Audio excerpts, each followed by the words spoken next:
दृश्यमाननगरी तुल्यन्निजान्तर्गतं पश्यन्नात्मनि मायया बहिर्भूतं यथा निद्रया यस्साक्षात् कुरुते प्रबोधसमये स्वात्मानमेवाद्वयं तस्मै श्रीगुरुमूर्तये नमः इदं श्रीदक्षिणामूर्तये बीजस्यान्तरिवाङ्कुरो जगदिदं प्राङ्निर्विकल्पं पुनः मायाकल्पितदेशकालकलना वैचित्रचित्रीकृतं मायावीव विजृम्भयत्यपि महायोगी वयस्वेच्छया तस्मै श्रीगुरुमूर्तये नमः इदं श्रीदक्षिणामूर्तये तस्मै श्रीगुरुमूर्तये नमः इदं श्रीदक्षिणामूर्तये।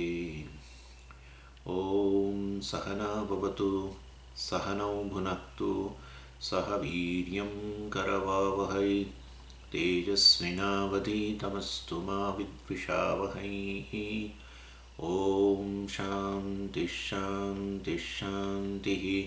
सदाशिवसमारम्भां शङ्कराचार्यमध्यमाम् अस्मदाचार्यपर्यन्तां वन्दे गुरुपरम्पराम्। ॐ पार्थाय प्रतिबोधितां भगवता नारायणेन स्वयं व्यासेन क्रथितां पुराणमुनिना मध्ये महाभारतम् अद्वैतामृतवर्षिणीं भगवतीम् अष्टादशाध्यायिनीम् अम्ब त्वामनुसन्दधामि भगवद्गीते भवद्वेषिणीम्। यं ब्रह्मा वरुणेन्द्ररुद्रमरुतः स्तुन्वन्ति दिव्यैस्तवैः वेदैः साङ्गपदक्रमोपनिषदैः गायन्ति यं सामगाः ध्यानावस्थिततद्गतेन मनसा पश्यन्ति यं योगिनः यस्यान्तं न विदुःसुरासुरगणाः देवाय तस्मै नमः देवाय तस्मै नमः। अथ षोडशोऽध्यायः। श्रीभगवानुवाच 21 श्लोक। त्रिविधं नरकस्येदं द्वारं नाशनमात्मनः कामः क्रोधस्तथा लोभः तस्मादेतत्त्रयं त्यजेत। 16મો અધ્યાય આસુરી સંપત્તિનું વર્ણન ચાલી રહ્યું છે અને ખૂબ બધી આસુરી સંપત્તિ વિશે વાત પણ થઈ. એટલે હવે પ્રશ્ન ઊભો એ થાય છે કે આ ઘણી બધી જે આસુરી સંપત્તિનું વર્ણન થયું એમાંથી મુખ્ય પ્રધાન કઈ છે અને ગૌણ કયું છે. એના ઉત્તરમાં ભગવાન કહે છે કે બધી આસુરી સંપત્તિ જે છે એને આ ત્રણની અંદર તમે ડિવાઈડ કરી શકો અને ટૂંકમાં આ ત્રણ આ સંપત્તિ આસુરી સંપત્તિના રૂપમાં કહી શકો. આ બધી જેટલી આસુરી સંપત્તિની અત્યાર સુધી વાત થઈ એ આ ત્રણનો જ વિસ્તાર છે. એટલે આ ત્રણ જે છે એનાથી જો તમે બચી જાઓ તો આ બધી જ આસુરી સંપત્તિથી બચી જાઓ. એ જ બધા અનર્થનું મૂળ છે. એટલે અને આ સરસ વસ્તુ છે. એટલે આપણે આટલી બધી આસુરી સંપત્તિ યાદ ન રાખી શકીએ. આટલા બધા જે કહેવામાં આવ્યું આસુરી ગુણો બધા એ આપણે યાદ ન રાખી શકીએ તો આ ત્રણ ગુણો જે છે આ મતલબ ત્રણ આસુરી ગુણો એ આમ દોષ કહેવાય. પણ તે એટલે એ પ્રકારે એને આ ત્રણને જો યાદ રાખીએ તો આપણે આ આખી આસુરી સંપત્તિ અર્થાત આસુરી ભાવમાંથી બચી જઈએ. આપણે કંઈ અસુર નથી પરંતુ આવો અસુર ભાવ ઉત્પન્ન થાય અંતઃકરણમાં એમાંથી બચી જઈએ. અને અહીંયા ભગવદ્ ગીતામાં જે કહેવામાં આવ્યું એની અપેક્ષાએ તો ધર્મશાસ્ત્ર વગેરેની અંદર ઘણું વિસ્તૃત વર્ણન છે. આ બધું જેને નિષેધ કહી શકો. જે આ બધા દોષો જે છે આસુરી ભાવ જે છે એ બધાને દોષો કહેવાય ને એનો શાસ્ત્રમાં નિષેધ કરવામાં આવે એટલે નિષેધ વાક્યો કહેવાય. જેમ કે મા હિંસ્યાત સર્વભૂતાની હિંસા ન કરવી જોઈએ. એનો અર્થ એવો થયો કે આ હિંસા જે છે એ વાસ્તવમાં અસુરી ભાવ છે. મનમાં હિંસાનો ભાવ એ અસુર ગુણ છે એ રીતે. અને વિધિ પણ કહેવાય શાસ્ત્રમાં. અર્થાત આમ કર ધર્મમ ચર સત્યમ વદ એટલે આ સત્ય વગેરે જે છે એ દૈવી સંપત્તિ છે. એટલે આ રીતે અહીંયા જે આસુરી સંપત્તિનું ભગવદ્ ગીતામાં વર્ણન થયેલું છે એ તો ઘણું ટૂંકું કહેવાય. એની સરખામણીમાં શાસ્ત્રમાં વિધિ નિષેધ બહુ વિસ્તૃત પ્રમાણમાં કહેવામાં આવે. એ બધા નિષેધોને એક તો પહેલાં જાણવા મુશ્કેલ પડે અને જાણીએ તો યાદ રાખવાનું મુશ્કેલ પડે. અને ભગવાને અહીંયા સંક્ષેપ કરીને કહ્યું કે ભાઈ આ 3 જે દોષ છે, એટલે મેં ગુણ કહ્યું, પણ એટલે આસુરી ગુણ એટલે અહીંયા દોષના રૂપમાં ગણવાનું. એ દોષ એવા છે જે આ આસુરી યોનિઓ તરફ, નરક તરફની લઈ જાય. આપણે આસુરી યોનિ કેવી છે બધી વાત કરી ગયા છીએ. એટલે આ બધી અધો યોનિઓ બધી એમાં પ્રાપ્તિ કરાવે આ આસુરો, આ બધા જે દોષો છે. એટલે વાસ્તવમાં જો આ 3 અમે જે કહી રહ્યા છીએ હવે તમને, એ જો હોય તો જરૂર છે, મતલબ અવશ્યપણે તમને એ આ પ્રકારની નરકની પ્રાપ્તિ કરાવે, અધોયોનિની પ્રાપ્તિ કરાવે. અને એ 3થી બચી જાઓ તો છેવટે બધી વસ્તુથી બચી જાઓ, એ કહેવાનો આશય છે. અને એટલે હવે અહીંયા આપણે એનું વર્ણન જોઈએ. ભગવાન કહે છે ત્રિવિધમ નરકસ્યેદમ દ્વારમ, ત્રિવિધમ નરકસ્યેદમ, આ 3 જે છે એ એવા દરવાજા છે. ઇદમ દ્વારમ નરકસ્ય, ઇદમ એટલે આ 3 અમે જે કહી રહ્યા છે, ત્રિવિધમ 3, એ 3 દરવાજા નરકસ્ય દ્વારમ, નરકની તરફ એના દ્વાર ખુલે છે. અર્થાત આ દરવાજાઓ દ્વારા તમે નરકમાં પ્રવેશી શકો છો, અધોયોનિઓમાં પ્રવેશી શકો. અને ભગવાને તો ત્યાં સુધી કહ્યું આસુરીમ યોનિમ મૂઢાહ આપન્નાહ જન્મની જન્મની, ભગવાને કહ્યું ને આસુરીમ યોનિમ આપન્નાહ મૂઢાહ જન્મની જન્મની અને મામ અપ્રાપ્યૈવ કૌંતેય તતો યાન્તિ અધમામ ગતિમ. અને આગળ પણ કહ્યું કે ક્ષિપામી અજસ્રમ અશુભાન આસુરીષ્વેવ યોનિષુ ક્ષિપામી. એટલે આવા બધાને હું આવી યોનિઓમાં નાખું છું ને વારંવાર નાખું છું, જન્મની જન્મની. આ લોકો જન્મ એક પછી એક જન્મની અંદર, કારણ કે સતત અસુર ભાવ કેળવેલો છે. એ કહ્યું ને આપણે વાતથી, અસુર ભાવ કેળવેલો છે ને એને કારણે સતત અસુર ભાવ કેળવ્યો હોત તો પછી એવો અસુર ભાવ પ્રગટ થાય સતત, એવી યોનિઓ જ આપવી પડે. અને એને કારણે વાસ્તવમાં આ બધા આવી નરકના દ્વાર, મતલબ આવી યોનિઓ જ વારંવાર પ્રાપ્ત થયા કરે છે. એટલે આમ તો બધી ઘણી કહી, એમાંથી હવે આ મુખ્યત્વે આ 3 જ છે. અને 3ને તમે આ 3 દોષો તમારામાં અંતઃકરણમાં ન ઉત્પન્ન થાય એ તમે જુઓ. અને અહીંયા ત્રિવિધમ કહ્યું બરાબર છે, 3ની સંખ્યા કહી દીધી બરાબર છે, પરંતુ સાથે સાથે કયા 3 એ પણ કહી દીધું. એટલે આમ નહીં તો એટલી સંખ્યા કહો તો પછી ગમે તે થાય. આટલી બધી આસુરી સંપત્તિમાંથી 3, એટલે ગમે તે 3 પછી તો ગણીએ. આપણે વાત થઈ હતી ને કે તમે કોઈકને આમંત્રણ આપીએ આપણે કે તમે તમારા ઘરમાંથી 3 વ્યક્તિઓ આવજો લગ્નમાં કે રિસેપ્શનમાં, તો પછી ગમે તે 3 જાય. પણ કહી દે કે ફલાણા અને ફલાણા આવજો, તો પછી એનો અર્થ એવો થયો કે બીજા કોઈએ ના જવા. એવી રીતે અહીંયા ભગવાને કહ્યું 3 દ્વાર છે નરક તરફના, પણ સાથે સાથે કહી દીધું કયા 3, એટલે બાકીના કોઈ નહીં ગણો તો ચાલશે. આ 3 જ છે, એ જ તમે નરકના દ્વાર ગણો અને એમાંથી બચવાનો પ્રયત્ન કરો, અથવા હોય તો એને એમાંથી, એની અસરમાંથી મુક્ત થવાનો પ્રયત્ન કરો. એટલે આ રીતે વાસ્તવની અંદર અહીંયા આ પ્રકારે કહેવામાં આવ્યું. પછી અર્થાત એનાથી અતિરિક્ત કોઈ બીજા નરકના દ્વાર ન ગણશો. અમે તમને કહી જ દઈએ છીએ આ 3, અને કયા 3 છે એ પણ કહી દઈએ છીએ. અને એને કારણે તમે બીજા કોઈ નરકના દ્વાર ના ગણશો. આ 3 હોય તો માનો કે નરક નિશ્ચિત છે. નરક એટલે હવે આપણે વાત થઈ ગઈ છે અધોયોનિઓ બધી. અને આ પ્રકારે વાસ્તવમાં નરકનો અર્થ બીજો પણ કરશે જ, જો કે અહીંયા હવે આત્મનઃ નાશનમ વગેરે કરશે, અથવા પુરુષાર્થની પ્રાપ્તિ હું વાત કરું છું. તો એટલે આ રીતે નરકનામાં જવા માટેના બીજા કોઈ દ્વાર નથી. શું નરક છે ભાઈ? આત્મનઃ નાશનમ, આત્માનો નાશ કરવાવાળા જ છે. આત્માના નાશ તો સંભવિત નથી. ભગવાને તો સ્પષ્ટ કરી દીધું કે આત્મા જન્મતોય નથી ને મરણે પામતો નથી.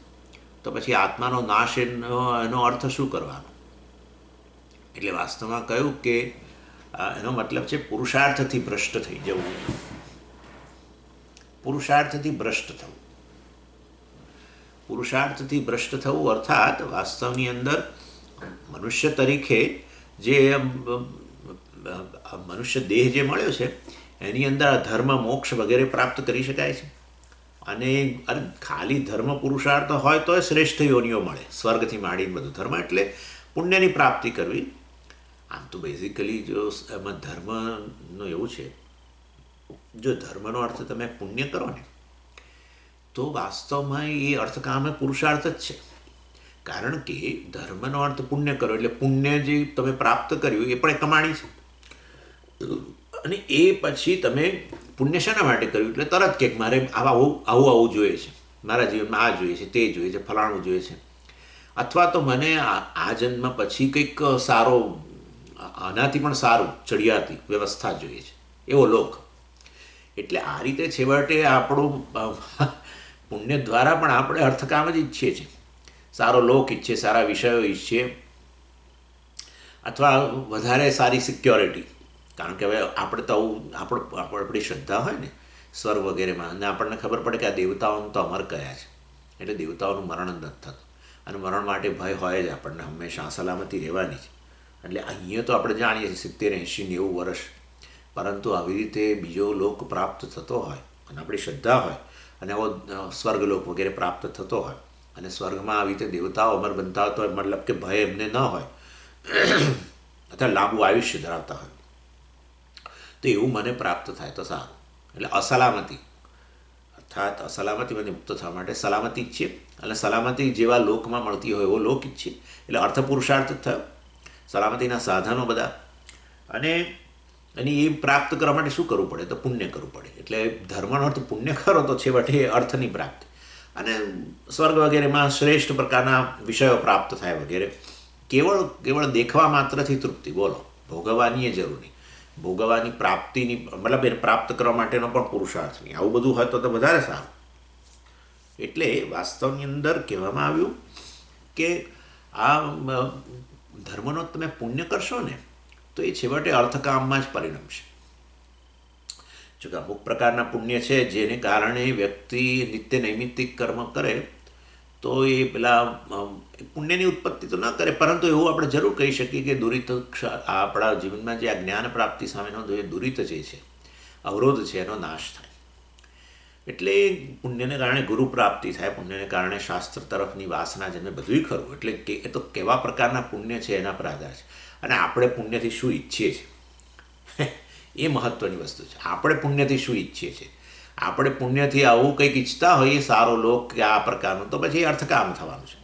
અને પુણ્ય વગેરે કરીને છેવટે આપણે વાસ્તવમાં આવું ઈચ્છતા હોઈએ કે આપણા જીવનના અવરોધો દૂર થાય અને અંતઃકરણની અનુકૂળતા પ્રાપ્ત થાય ને વગેરે વગેરે.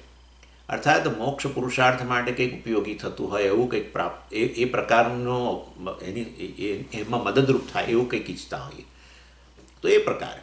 એટલે કઈ ભાવનાથી આપણે કરીએ છીએ સારા કર્મ, પુણ્ય કર્મ, એ પણ બહુ મહત્ત્વનું છે. ચાલો, એ તો ખરું.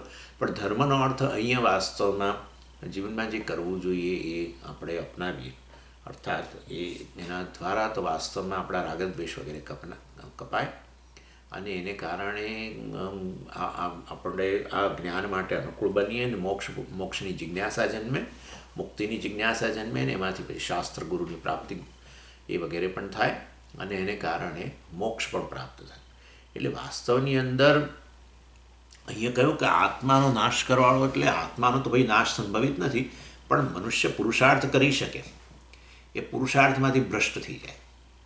કારણ કે સતત આસુરી ભાવને કારણે ધર્મનું પાલનનો તો કોઈ પ્રશ્ન જ ઊભો નથી થતો. અધર્મ તરફ જ ઝોક હોય અને એને કારણે અધર્મ તરફ ઝોક હોય એટલે પછી એ પ્રકારની જે યોનિઓ પ્રાપ્ત થાય. એટલે અહીંયા આત્મના નાશનમ અર્થાત પુરુષાર્થમાંથી ભ્રષ્ટ થઈ ગયો, ધર્મ અને મોક્ષના પુરુષાર્થમાંથી વ્યક્તિ ભ્રષ્ટ થઈ ગયો એવું કહેવાય છે.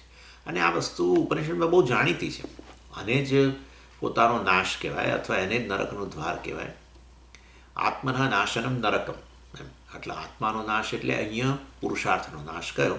અને એવું ઉપનિષદમાં કહ્યું છે, આત્માનો જનાહ. એનો અર્થ એવો થયો કે વાસ્તવમાં આત્માનો જે પુરુષાર્થ પ્રાપ્તિ તરફની પ્રવૃત્તિ હતી એ જ આત્માનું, એ પ્રવૃત્ત ન થવું એ જ આત્માનું હનન થઈ ગયું છે એવું કહેવાય. એટલે સમજીએ, આત્મા કરો છો, પણ કયો આત્મા? અહીંયા આત્મનઃ નાશનમ એટલે પોતાનો નાશ એવું કહી શકો. એટલે પોતાનો એટલે કોણ? સચ્ચિદાનંદ આત્માનો નાશ? ના ના ના ના, અહીંયા આત્માનો અર્થ જીવાત્મા છે.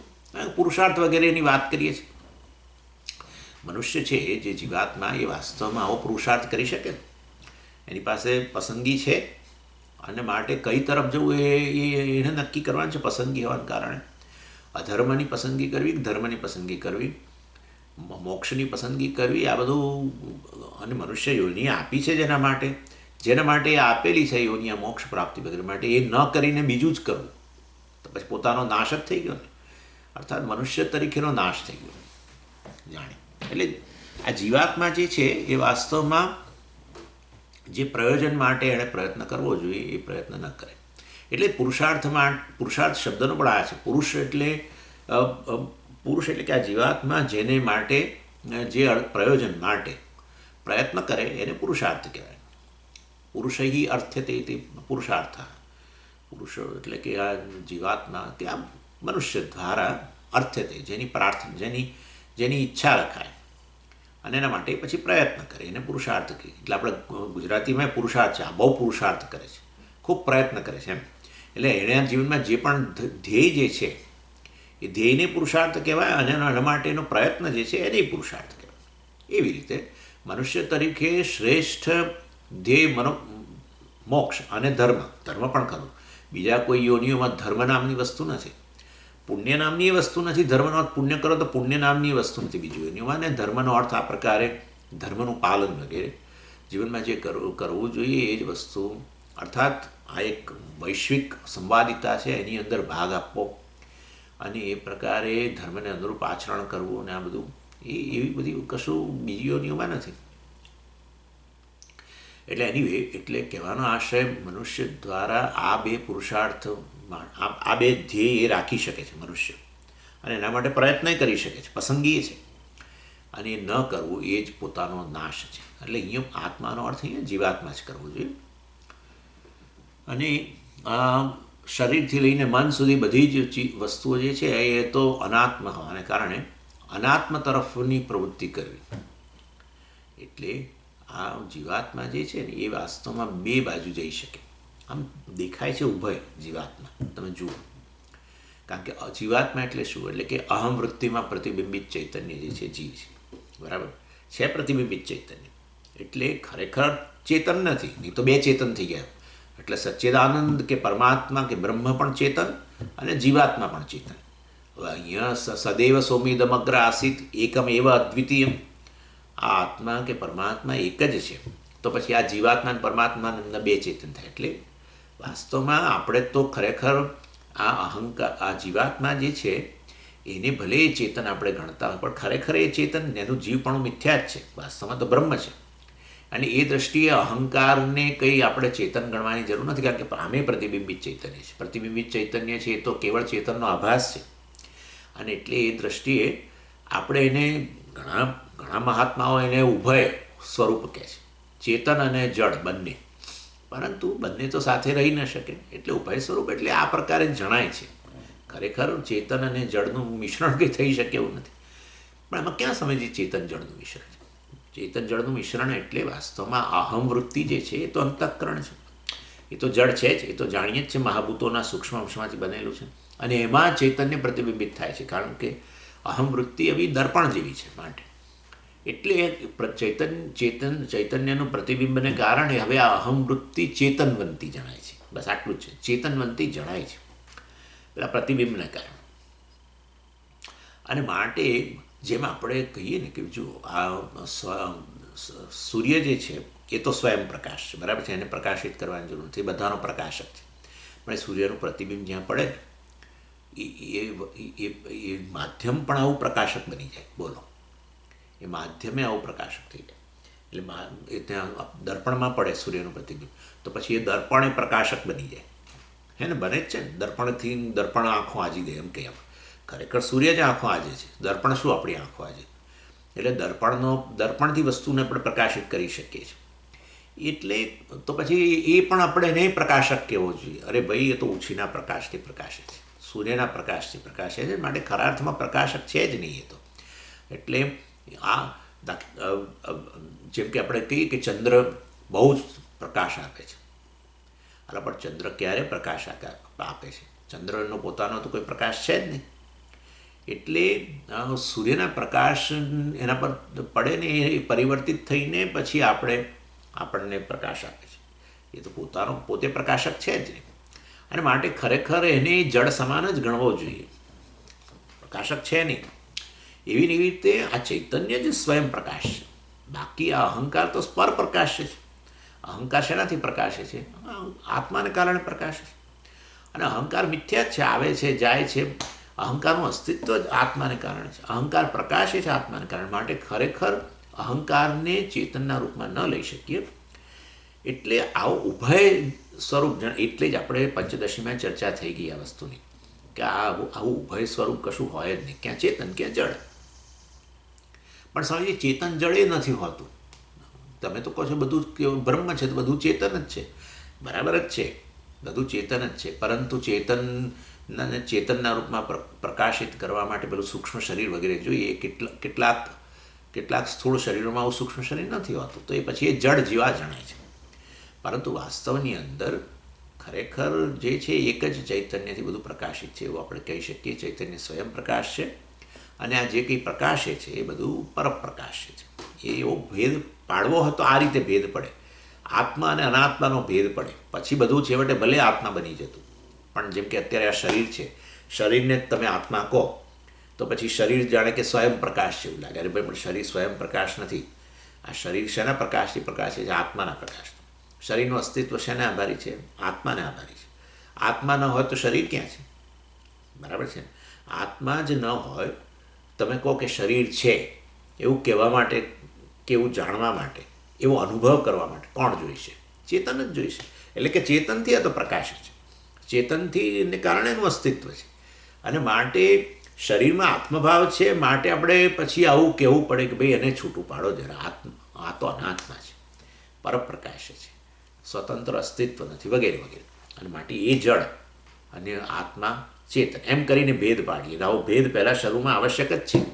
અને એ દ્રષ્ટિએ આવો જળ ચેતનનો ભેદ કરીએ, આત્માનાત્માનો ભેદ કરીએ, વિવેક કરીએ જરૂરી છે. કારણ કે અનાત્માને આત્મા માનેલો છે. માટે એટલે આ કોઈ ગૂંચવાડો નથી, આ પહેલો તબક્કો છે. ને પછી એવું થઈ ગયા પછી તમે જુઓ છો કે આ તો અનાત્મા નામની કોઈ સ્વતંત્ર વસ્તુ જ નથી. એનો અર્થ કે અનાત્માનું અસ્તિત્વ આત્માને આભારી હોય તો ખરેખર તો આ આત્મા જ અનાત્માના રૂપમાં ભાસી રહ્યો છે.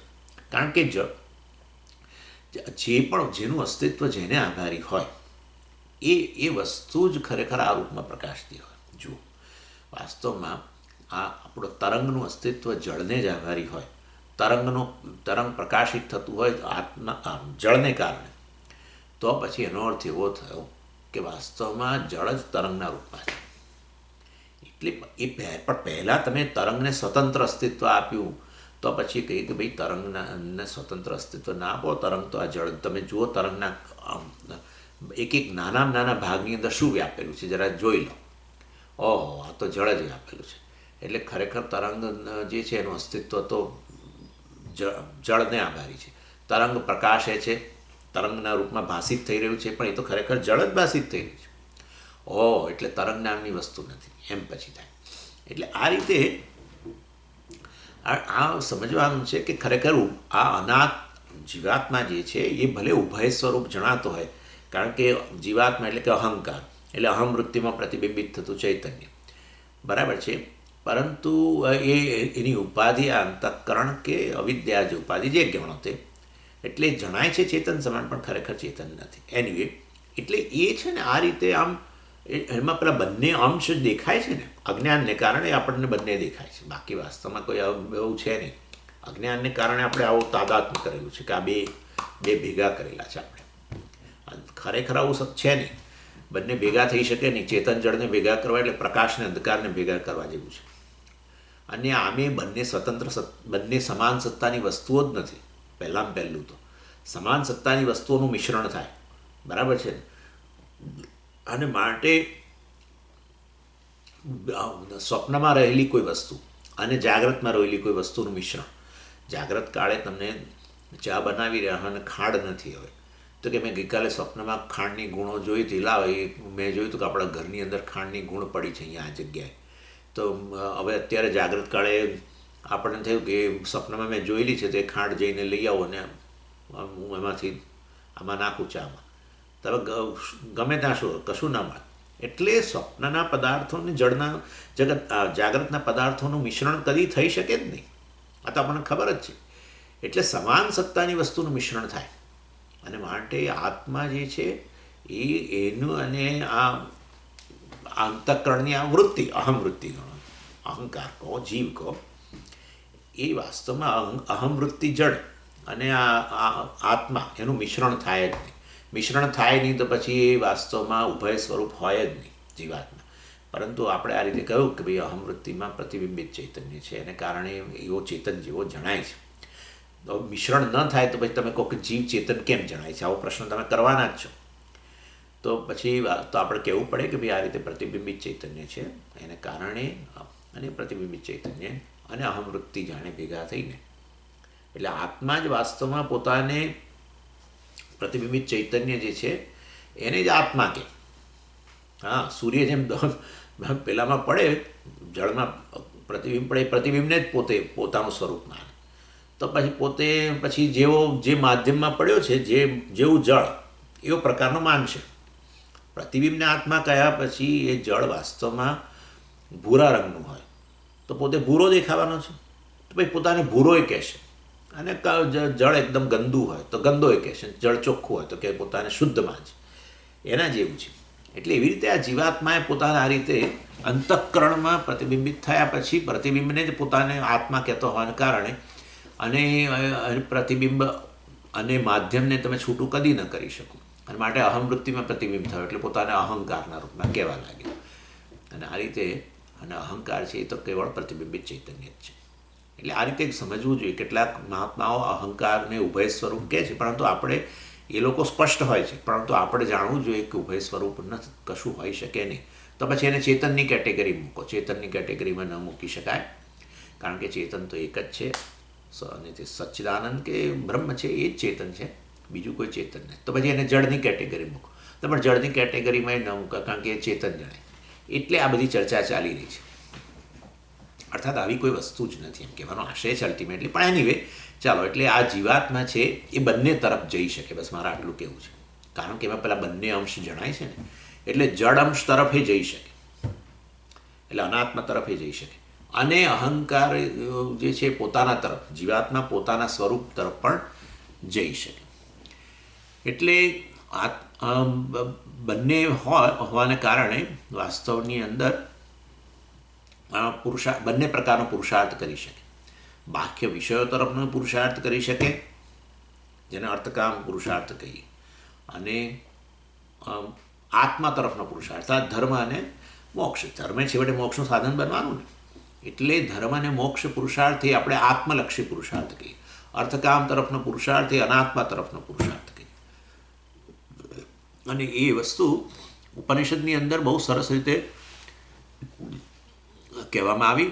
એમાં કહેવામાં આવ્યું કે શરીર વગેરે જે છે એને ત્યાં રથની ઉપમા, કઠોપનિષદમાં તમે જાણો છો, આત્માનમ રથિનમ વિદ્ધિ શરીરમ રથમેવતું બુદ્ધિમ તુ સારથિમ વિદ્ધિ મનઃપ્રગ્રહમેવ છે વગેરે વગેરે.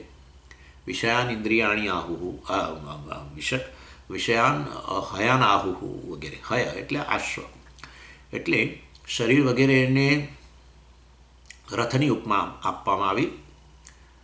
રથ એટલે જે જઈ શકે, અને આત્માને ત્યાં રથી કહ્યું ને, આત્માનમ રથિનમ એટલે રથમાં બેઠેલો સ્વામી, અને બુદ્ધિને સારથી કહ્યું, ઇન્દ્રિયોને ઘોડા કયા, અને શરીરને રથ કહ્યું. એટલે એનો અર્થ એવો થયો કે આપણો જે બેઠેલો છે અંદર સ્વામી એ આત્માનમ રથિનમ, આત્મા રથી છે, રથનો સ્વામી છે, અંદર બેઠેલો છે જીવાત્મા, જે દેહમાં વ્યાપ્યો છે, જેને આપણે દેહી કહીએ છીએ. ભગવાન એને દેહી કહે છે, જે શરીરમાં વ્યાપેલો છે, શરીર સાથે તાદાત્મ્ય કરેલું છે. શરીરમાં વ્યાપેલો છે અર્થાત શરીર સાથે તાદાત્મ્ય કરેલું, શરીરનો જેટલો પોતાને આજ્ઞાનને કારણે માની રહ્યો છે, પ્રતિબિંબિત થવાને કારણે, અને પ્રતિબિંબને જ આત્મા કહેતો હોવાને કારણે પ્રતિબિંબ જેટલામાં વ્યાપે એટલું પોતાને માને, બીજું શું પછી. એટલે પ્રતિબિંબ સૂક્ષ્મ શરીરમાં પડ્યું, આ અંતઃકરણ. એટલે સૂક્ષ્મ શરીરને વ્યાપી જાય એટલે સૂક્ષ્મ શરીરને પોતાનું કહે, અને પછી સૂક્ષ્મ શરીર સ્થૂળ શરીરમાં આપ્યું એટલે સ્થૂળ શરીરને આત્મા કહે. એના જેવું આવો જીવાત્મા જે છે આ રીતે વાસ્તવમાં શરીર વગેરે જે છે એ સાથે તાદાત્મ્ય કરેલું છે, જડ વસ્તુઓ સાથે અનાત્મા સાથેનું તાદાત્મ્ય છે, અને માટે એ તરફ શરીર વગેરેને આત્મા માનેલો જ છે ને એને માટે એની પુષ્ટિ માટે બધું કરે એ પ્રકારનો પુરુષાર્થ, અર્થકામ પુરુષાર્થ સમજાવું છું. અને પછી અથવા તો એ પોતાનું મૂળ તો આત્મા જ છે, તો વાસ્તવમાં એ ધર્મ અને મોક્ષ તરફનો પણ પુરુષાર્થ કરી શકે, એટલે બંને પ્રકારના પુરુષાર્થ કરી શકે. અને આ રીતે એટલે વાસ્તવમાં કઈ તરફ જવું, આ રથ જે છે, જે ઘોડાઓ સાથેનો આ રથ છે, એણે કઈ તરફ જવું એનો નિર્ણય કોણ કરશે? રથમાં બેઠેલો એ જ કરે. તમે કારમાં બેઠા હો તો હવે કારે કઈ તરફ જવું એનો નિર્ણય કોણ કરે? જે કારનો સ્વામી, મતલબ એટલે તમે ચલાવતા હો તો તમે જાતે નક્કી કરો, કે કોઈ ડ્રાઈવર ચલાવતું તો તમે ડ્રાઈવરને કહો મને ફલાણે લઈ જાઓ. એટલે છેવટે કાર કે રથની ગતિ કોણ નક્કી કરે? કારનો સ્વામી. એવી રીતે આ રથ શરીર વગેરે જે છે એની ગતિ કઈ તરફ થવી, અનાત્મ તરફ કે આત્મા તરફ, અર્થકામના પુરુષાર્થ તરફ કે ધર્મ અને મોક્ષ પુરુષાર્થ તરફ, એ કોણ નક્કી કરશે? રથમાં બેઠેલો જ નક્કી કરે. એટલે હું શેની વાત કરી રહ્યો છું? નરક. બરાબર છે. નરક એટલે શું? આત્માનો નાશ. આત્માનો નાશ એટલે શું? પુરુષાર્થમાંથી ભ્રષ્ટ થવું. પુરુષાર્થમાંથી ભ્રષ્ટ થવું એટલે શું?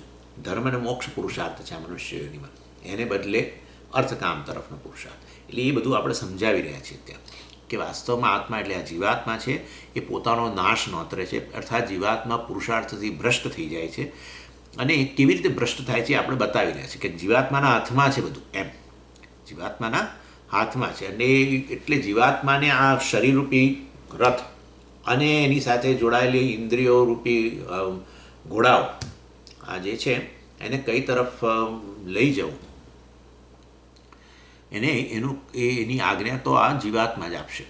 અને એનું પછી બતાવ્યું આગળ, તમે જાણો છો કે એમાં કઠોપનિષદમાં, કે જો ઇન્દ્રિયો વ્યવસ્થિત ન હોય, ઇન્દ્રિયરૂપી ઘોડાઓ વ્યવસ્થિત ન હોય, બુદ્ધિ પણ ઠીક ન હોય, તો આ રથ છે ખાડામાં પડી શકે છે. દુષ્ટ અશ્વાહ ત્યાં આવે ને. એટલે અને આ બધા જો શિક્ષિત હોય, ઘોડાઓ શિક્ષિત હોય, અને તો આ જ બુદ્ધિ સારથી જે છે એ વિષ્ણુ પરમમ પદમ અર્થાત મોક્ષ પુરુષાર્થ તરફ લઈ જઈ શકે છે. એટલે જીવાત્મા આજ્ઞા કરે આ રથરૂપી ઘોડાને કે ઇન્દ્રિયોરૂપી શરીરરૂપી રથને કે ઇન્દ્રિયોરૂપી ઘોડાને કે બુદ્ધિરૂપી સારથીને આજ્ઞા કરે, એટલાથી કામ ન થાય. એમને એ બધાનું નિયંત્રણ છેવટે એની પાસે હોવું જોઈએ. નહીં તો એ બધા દુષ્ટ હોય અશ્વો, અને બુદ્ધિ પર આપણું નિયંત્રણ ન હોય.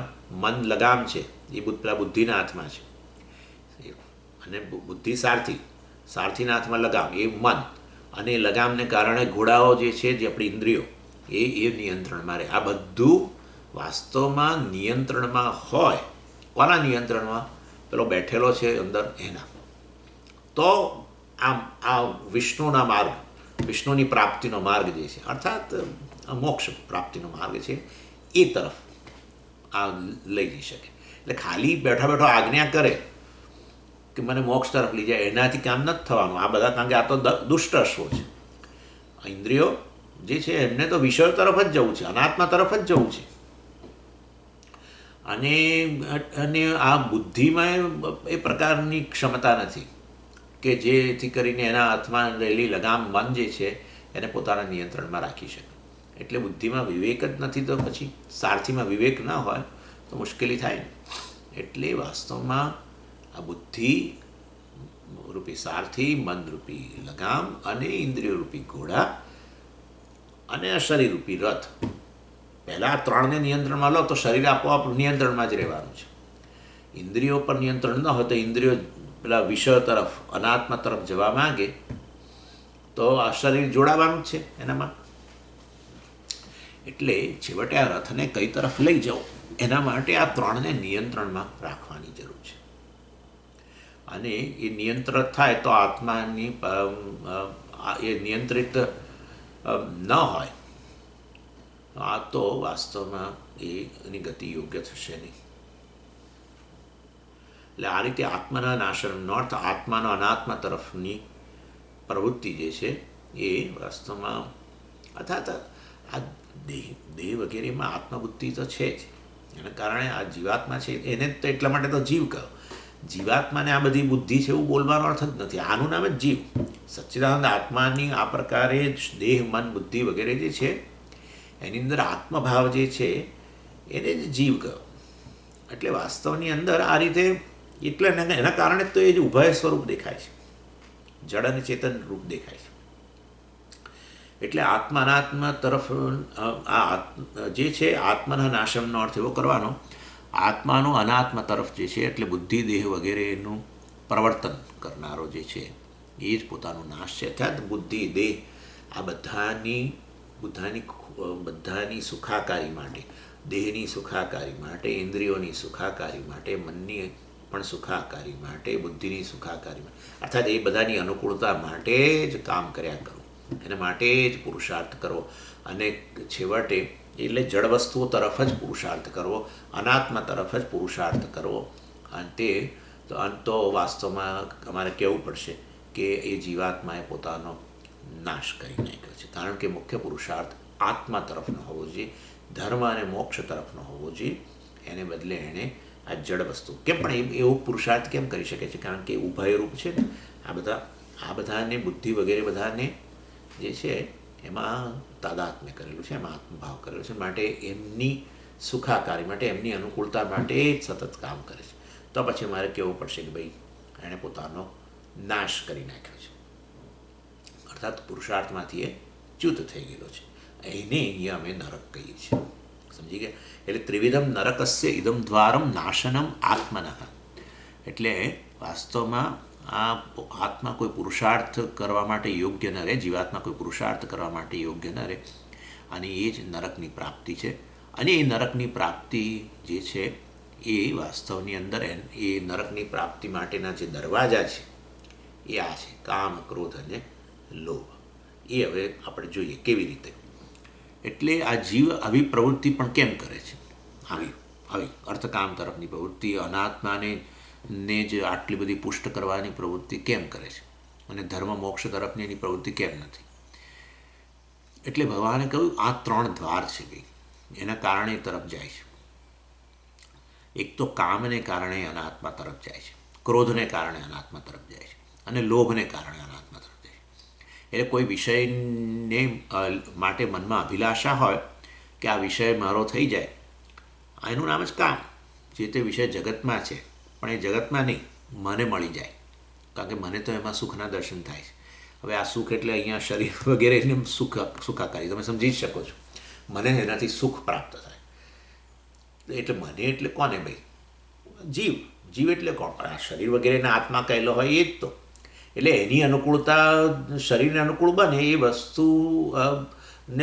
વસ્તુ મને સુખ આપે છે એમ જાણે. મનને અનુકૂળ બને કોઈ વસ્તુ તો મને એ વસ્તુ સુખ આપે છે એમ જાણે. ઇન્દ્રિયોને અનુકૂળ બને તો વસ્તુ મને સુખ આપે છે એમ જાણે. એટલે કહેવાનો આશય કોઈ વિષયની એવી તો મનમાં અભિલાષા ઉત્પન્ન થાય કે આ વિષય મારો થઈ જાય. વિષય તો અનાત્મા છે, અને કામના આ રીતે અનાત્માની કે વિષયો તરફની જ હોય આ જીવાત્માને, અને એને કારણે આ પ્રકારે એ તરફ પ્રવૃત્તિ કરે. તે કઈ તરફની પ્રવૃત્તિ થઈ? કઈ તરફની? અનાત્માને જ તરફની પ્રવૃત્તિ થઈ. વિષયોની પ્રાપ્તિ, વિષયો તરફની પ્રાપ્તિ જે છે એ તરફની પ્રવૃત્તિ થઈ. અને એનો અર્થ એવો થયો કે અર્થકામના વિષયોની પ્રાપ્તિની તરફ પુરુષાર્થ થયો. તો પછી એ જીવાત્માએ પોતાનો નાશ કરી નાખ્યો છે. અને નરકની પ્રાપ્તિ, નરકની પ્રાપ્તિમાં જે છે એ નરકની પ્રાપ્તિમાં કોણ સાધન બન્યું? પેલું કામ. હવે સમજી ગયા? કામ સાધન બન્યું. અને એ કામની પૂર્તિ કામની પૂર્તિ માટે તમે અનાત્મા તરફ પ્રયાણ કર્યું, વિષયો તરફ પ્રયાણ કર્યું, અને એ રીતે તમે તમારા દેહ મન બુદ્ધિ વગેરેને જ આમાં આત્મભાવ છે એને દ્રઢ કરતા રહો છો. ચાલો, એટલે કામ આ નરકનું દ્વાર બન્યું, પુરુષાર્થમાંથી ચ્યુત થઈ જવાનું દ્વાર બન્યું. પછી કોઈકે કહ્યું કે ભાઈ પરમાત્માની કામના પણ એ કામના જ છે ને, તમે એ કામની વાત નથી કરતા. એ વાત કહીએ કે મોક્ષની કામના લો, તમે કહો છો અર્થકામના વિષયો, અહીંયા કામના એટલે ત્યાં પહેલાંમાં સુખ દેખાયું આમ તેમ બધું વિષયોમાં, પરંતુ આ મોક્ષની કામના છે એ કામના જ છે ને. હા ભાઈ, મોક્ષની કામનાને કામના કહેવામાં નથી આવતી. કેમ નથી? એને કેમ છૂટી પાડો છો? કારણ કે પરમાત્મા ખરેખર અનાત્મા નથી, વિષય નથી. પરમાત્મા તો આત્માનું સ્વરૂપ છે, અને માટે મોક્ષ જ આત્માનું સ્વરૂપ છે. માટે એ મોક્ષની કામના એ વાસ્તવમાં વિરુદ્ધ નથી, અને એ તો ઇનફેક્ટ બધા વિષયોની કામનામાંથી, અનર્થમાંથી, નરકમાંથી છોડાવનારી વસ્તુ છે. એનીવે, એટલે કામના વિષયની હોય છે, વિષય અનાત્મા હોય છે, અને માટે કામનાનું દ્વાર ખોલ્યું એટલે જેવી રીતે જેવું કામનાનું દ્વાર ખોલ્યું એની સાથે જ આપણો પ્રવેશ શને તરફ થઈ ગયો? એ આત્મા નરક તરફ થઈ ગયો, આત્માના નાશ તરફ થઈ ગયો, પુરુષાર્થમાંથી ચ્યુત થઈ ગયા, એમ કહેવાનો આશય છે. કારણ કે કામની પ્રાપ્તિ, વિષયની પ્રાપ્તિ એ જે છે અર્થકામ પુરુષાર્થ બની ગયો. એ વિષયની પ્રાપ્તિ સલામતી માટે હોય કે સુખ માટે હોય, છેવટે એ પુરુષાર્થમાંથી ચ્યુત. પુરુષાર્થ ધર્મ અને મોક્ષ છે, અને એ તો આત્મા તરફનો પુરુષાર્થ છે. આ અનાત્મા તરફ, વિષયો તરફનો પુરુષાર્થ છે. અને એ પુરુષાર્થ માટે, એ પુરુષાર્થ જે છે ખરેખર મનુષ્યના પુરુષાર્થ નથી. અને માટે આ રીતે અર્થકામની પસંદગી, વિષયોની પસંદગી કરો, એની સાથે જ આપણે પુરુષાર્થમાંથી ભ્રષ્ટ થઈ ગયા. અને એનો અર્થ કે આપણે નરકનો દરવાજો ખોલ્યો. અને નરકનો દરવાજો ખોલવામાં કોણ મદદરૂપ બન્યું? કામના. બરાબર છે ને? વિષયોની કામના છે. એટલે ભગવાન કહે છે આ કામ, ક્રોધ, લોભ નરકના દ્વાર છે, પુરુષાર્થમાંથી ચ્યુત કરાવનારા છે. એટલે આ રીતે આત્મા તરફનો પુરુષાર્થ કરવાને બદલે આ રીતે વિષય તરફનો પુરુષાર્થ અને આત્મા તરફનો પુરુષાર્થ કરતા થયા, અને માટે નરકના દ્વાર છે. આ એક પહેલું કામનાનું કહે. જેવી રીતે કામના કારણ, એવી રીતે ક્રોધ પણ કારણ બને. ક્રોધ આવે ત્યારે એટલો તીવ્ર હોય ક્રોધનો વેગ કે તમે એને ગમે એટલું સમજાવો કે ભાઈ આ વસ્તુ આપણે કહીએ તો એ વખતે તો પછી એને સમજાયા પછી એમ કે હા હું જાણું છું કે ભાઈ ક્રોધ નકામી વસ્તુ છે, પણ અત્યારે તો મને એ વ્યક્તિ માટે એટલો ક્રોધ ઉત્પન્ન થયો છે, હું એને ઠીક નહીં કરું ત્યાં સુધી મને ચેન નહીં પડે. પછી ભલે મારે ભોગવવું પડે તો હું ભોગવી લઈશ. અરે પ્રાયશ્ચિત કરવું છે, પ્રાયશ્ચિત તો બોલે જ નહીં, પરંતુ જે ભોગવવું પડશે ભોગવીશ, જે દંડ આપે એ ખરો, પણ અત્યારે હું તો એ વેર લઈશ જ. એટલે ક્રોધનો વેગ એ આવો હોય છે. અને ક્રોધે કોઈને કોઈ વ્યક્તિ, પણ સમજી વ્યક્તિ તો ચેતન હાલ, પણ એને તમે ચેતન બધું બરાબર, પણ તમે ચેતનની તરફ વેર છે જ નહીં, તમને એના મન તરફ વેર છે, એના શરીર તરફ. એ વ્યક્તિને જોઈને તમને તકલીફ થાય છે. તમે ચેતનને ક્યાં ચેતન તરફ વેર છે એવું બતાવો મને. ચેતનની તરફ વેર છે જ નહીં, ચેતનને બતાવી શકતા જ નથી ને તમે. તમે કહો આ વ્યક્તિનો તમે નિર્દેશ કરો ત્યારે ક્યાં તો એનો તમને એનું શરીર, ક્યાં તો એણે કરેલું કોઈ કામ, એ કામ જે એટલે એના કર્તા તરફ, અથવા તો આ રીતે અર્થાત એનો મન તરફ, કે એ રીતે આ કાર્યકારણ સંઘાત છે એ તરફ જ આપણો હોય છે. તમે ભલે કહો કે હું આ વ્યક્તિ તરફ મને દ્વેષ છે, પરંતુ ખરેખર એણે આ જે એનો કાર્યકારણ સંઘાત છે, જે એણે કંઈક એના દ્વારા એવું થયું છે કે પ્રથમ કાર્યકરણ સંઘાત એકલો જડ તો કશું કરી જ ન શકે. બરાબર છે, જડ કશું કરી ન શકે, પરંતુ એ ચેતનની સન્નિધિમાં કરે છે. અને વાસ્તવમાં ચૈતન્ય એની સાથે તાદાત્મ્ય પામેલું છે, માટે તમે એની જીવને માટે તમે આ પ્રકારે કરો છો. પણ ચેતનનું તમે કશું વેર વાળી શકવાના નથી. ચેતનને તમે કહો ભલે કે હું એ વ્યક્તિ એટલે ચેતન પ્રત્યે મને દ્વેષ છે, પણ તમે ચેતનને બતાવીને એના તરફ વેર વસૂલાત કરી શકવાના નથી. એટલે છેવટે તમે એવું જ માનો છો કે એના શરીરને નુકસાન પહોંચાડું, કે એના મનને કોઈ રીતે અપમાન વગેરે મતલબ કરીને એને મનની અંદર ઈજા પહોંચાડું. એ જ તમે તો તમે તમારા મનને આત્મા કહો, તમારા શરીરને આત્મા કહો, તો બીજાના શરીરને તમે આત્મા જ કહેવાના છો ને, અને બીજાના મનને આત્મા કહેવાના છો. માટે તમે એવી વર્તણૂક કરો જેથી એનું અપમાન થાય, એને મનમાં બહુ દુઃખ પહોંચે. ચેતનને તમે કશું કરી શકવાના નથી. પણ આ બધું ખબર નથી ને, કારણ કે પોતે પણ ચેતન છે જરૂર એટલી ખબર છે, પણ એ ચેતન એટલે આ શરીર, ચેતન એટલે મન, ચેતન એટલે પ્રાણ, ચેતન એટલે ઇન્દ્રિયો, બસ આવું જ એના મનમાં છે. અને માટે બીજા માટે પણ ચેતન એટલે એ પ્રકારનું જ માન. એની વે ક્રોધનો વેગ પણ આવો જ હોય છે. એટલે અને એવું જરૂરી નથી કે હંમેશા વ્યક્તિ તરફ જ ક્રોધ હોય. ઘણીવાર જળ વસ્તુઓ તો પ્રત્યે પણ ક્રોધ હોય. દાખલા તરીકે કોઈ પથ્થર તમને આપણે જતા હો, ઠોકર વાગી અને પેલો અંગૂઠો હતો, અંગૂઠાનો નખ કપાઈ ગયો થોડું ઘણું અને પછી લોહી નીકળ્યું, ખૂબ દુખાવો થાય છે. તમે પછી જે પથ્થર પ્રત્યે એટલો ક્રોધ જન્મે કે ના, પથ્થર પ્રત્યે જન્મે અને કાંઈક એણે ઠોકર પહોંચાડી. પણ એની એટલે કહેવાનો આશય છે કે મનુષ્યનું શરીર હોય, પશુ પક્ષીનું શરીર હોય કે પથ્થર હોય, એટલે ક્રોધ ખાલી ચેતન પર જ આવે છે એવું નથી હોતું. આ બીજા વસ્તુ પર પણ ક્રોધ આવે, પણ તમે જે વેર વાળી શકો ને એ આ શરીર, મન, બુદ્ધિ તરફ જ વેર વાળી શકો. ચેતન તરફ કદી વેર વાળી શકવાના નથી. એનીવે, એટલે ક્રોધનો વિષય પણ છેવટે અનાત્મા જ છે. એમાં કહેવાનો આશય છે કામનાનો વિષય પણ આવી રીતે જગતના પદાર્થો છે. એટલે અનાત્મ તરફની જ પ્રવૃત્તિ થાય એમ. અનાત્મ તરફની પ્રવૃત્તિ તો પછી આત્મ પુરુષાર્થમાંથી, ધર્મ અને મોક્ષના પુરુષાર્થમાંથી ચ્યુત થઈ ગયા અને માટે નરકનું દ્વાર ખોલ્યું કામે, એવું કહ્યું. એવી રીતે ક્રોધે પણ અનાત્મ તરફ જ છે એમ. મેં તમને સમજાવ્યું કઈ રીતે અનાત્મ તરફ છે. વ્યક્તિ તરફ હોય તો પણ વાસ્તવમાં એણે તમારા પ્રત્યે દર્શાવેલો કંઈ અપમાન કે એણે પણ બધું છેવટે મન દ્વારા થતું હોય છે. અથવા એણે કંઈક હાવભાવ એવા કર્યા હોય, એવી ચેષ્ટાઓ, તો એ શરીર દ્વારા થઈ હોય છે. જે હોય તે, પરંતુ ભલે તમે ચેતન કહો, પરંતુ છેવટે અનાત્મ તરફ જ છે. અને એટલે કહેવાનો આશય છે કે ક્રોધનો વિષય પણ અનાત્મા છે અને એ તરફનો પુરુષાર્થ, અનાત્મા તરફનો પુરુષાર્થ હોય તો આપણે પુરુષાર્થમાંથી ચ્યુત થઈ ગયા છે અને માટે ક્રોધ પણ નરકનું દ્વાર બને છે. અને આ રીતે એના પ્રત્યે દ્વેષ ઉત્પન્ન થાય ક્રોધ હોય તો પછી એને નાશ કરવામાં એની પ્રવૃત્તિ જન્મે, આત્મા તરફની પ્રવૃત્તિ ન જન્મે. અને એની વે એટલે ક્રોધે આ રીતે અનાત્મા તરફ જ રહેલો છે, એ તરફનો પુરુષાર્થ છે. ત્રીજી વસ્તુ લોભ. અનાત્મ વિષયક ઈચ્છા જે છે એ છે આમ તો કામના, પરંતુ એ આપણી પાસે જ એ જે પણ હોય, ધન હોય, આ હોય, જે પણ વસ્તુ હોય છે અનાત્મા જ બધું વિષય, જગતનો પદાર્થ.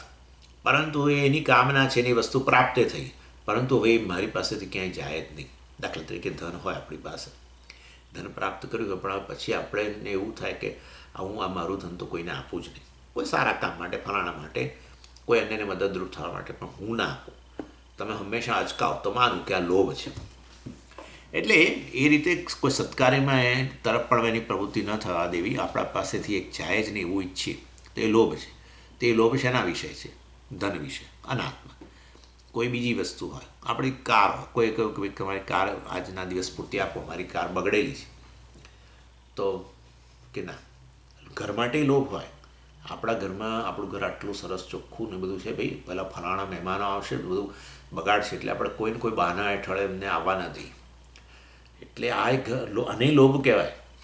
એટલે કોઈ પણ રીતે આપણે આપણી કામનાનો વિષય જે ખરેખર અનાત્મા જ છે બધું, એ વસ્તુની પ્રાપ્તિ મને એકલાને થાવ એવી વૃત્તિ, અથવા પ્રાપ્ત થઈ હોય તો એ કોઈ બીજાને એમાં ભાગ ના પાડવાથી, બીજાને પ્રદાન કરવાની વૃત્તિ ના હોય, આ બધું લોભ જ કહેવાય.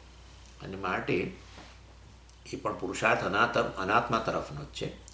એટલે કામ હોય, ક્રોધ હોય, લોભ હોય, આ બધા જ પુરુષાર્થ, કામ, ક્રોધ, લોભ જે છે એ નરકના દ્વાર છે.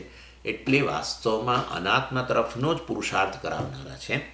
અને એ દૃષ્ટિએ વાસ્તવમાં આપણને પુરુષાર્થ, આપણો જે મુખ્ય પુરુષાર્થ છે ધર્મ અને મોક્ષ, એમાંથી આપણને ચ્યુત કરનારા છે. અને એ દૃષ્ટિએ એ નરકના દ્વાર કહેવાય છે. સમજી ગયા? અર્થાત પોતાના પુરુષાર્થમાંથી ચ્યુત થઈ જવું એ જ નરક છે. અર્થાત પોતાનો ઉદ્ધાર કરી શકત નહીં, પોતાનો ઉદ્ધાર જરૂર કરી શકત, પરંતુ ઉદ્ધાર નહીં કર્યો અને આ રીતે એમણે નરકના દ્વાર ખોલ્યા. કામ, ક્રોધ અને લોભ દ્વારા અનાત્મા તરફ જ, વિષયો તરફ જ પ્રવૃત્તિ હતી. ક્રોધે વિષય તરફ, કોઈ પદાર્થ જગતના વિષય તરફ, એ જડચેતન જે જણાતો એના તરફ. કામ એ જગતનો પદાર્થ, કે લોભ પણ જગતનો પદાર્થ, અનાત્મા તરફની પ્રવૃત્તિ. અને માટે મનુષ્યને ખરેખર તો અહીંયા આત્માની પૂર્ણ સભાનતા છે. આત્માની પૂર્ણ સભાનતા છે ને એના કારણે તે પ્રગતિ કરે છે. પોતાનીમાં રહેલી ઉણપથી પણ સભાન છે, જગતમાં રહેલી ઉણપથી પણ એ સભાન છે. પરંતુ આ રીતે એ એ એ પોતાની પૂર્ણ સભાનતા છે તો હું બ્રહ્મ છું એ જાણી લેવું જોઈએ. આત્મા અહીંયા અંતઃકરણમાં પૂર્ણપણે સભાનતાના રૂપમાં પ્રગટેલો છે, તો પછી એ આત્માને જાણી લેવાની ક્ષમતા છે મને કે હું બ્રહ્મ છું, પૂર્ણ છું. એ પુરુષાર્થ એ પુરુષાર્થ છે આપણો, જેને મોક્ષ પુરુષાર્થ કહે. અને એના માટે યોગ્યતા કેળવવી, એના માટે રાગદ્વેષની નિવૃત્તિ થવી, એ ધર્મ પુરુષાર્થ. એટલે બંનેમાંથી ચ્યુત થઈને અનાત્મા તરફ પ્રગતિ કરે છે. કારણ કે બોલો બંને અંશ રહેલા છે ને જીવાત્મામાં, આત્મા તરફે જઈ શકે, અનાત્મા તરફે જઈ શકે. અને માટે અનાત્મા તરફ પ્રયાણ કરીને નરકના દ્વાર ખોલે છે, પુરુષાર્થમાંથી ભ્રષ્ટ થાય છે. અને એ નરકના દ્વાર જે છે એ મુખ્યત્વે કયા છે? નરક બરાબર છે, પુરુષાર્થમાંથી ચ્યુતિ, પણ એ દ્વાર, એમાં પ્રવેશવા માટે, પુરુષાર્થમાંથી ચ્યુત થઈ જવા માટે શું છે દ્વાર બતાવો. એ નરકમાં પુરુષાર્થમાંથી ચ્યુત થઈ જવા રૂપી નરકના 3 દ્વાર કયા છે? કામ, ક્રોધ અને લોભ. કારણ કે એ હંમેશા અનાત્મ તરફ જ પ્રવૃત્તિ કરાવે છે, અર્થકામની પ્રવૃત્તિ કરાવે છે. અને એમાં ધર્મનો ભોગ અપાય, બધું પછી થાય.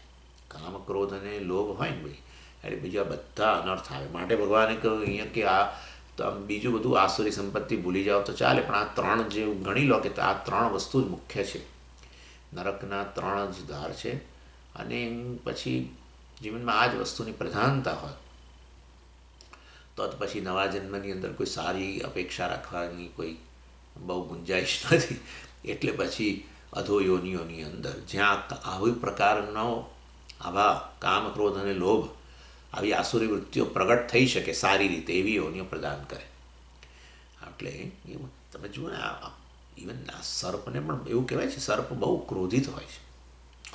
અને આ બધા હિંસક પ્રાણીઓ જે છે એ જે રીતે હિંસા કરે છે, આપણને થાય કે, એટલે સામાન્ય રીતે આપણો અનુભવ છે કે મનુષ્ય જ્યારે હિંસા કરે ત્યારે એ હિંસા કરતાં પહેલાં કેટલો ક્રોધ હોય છે.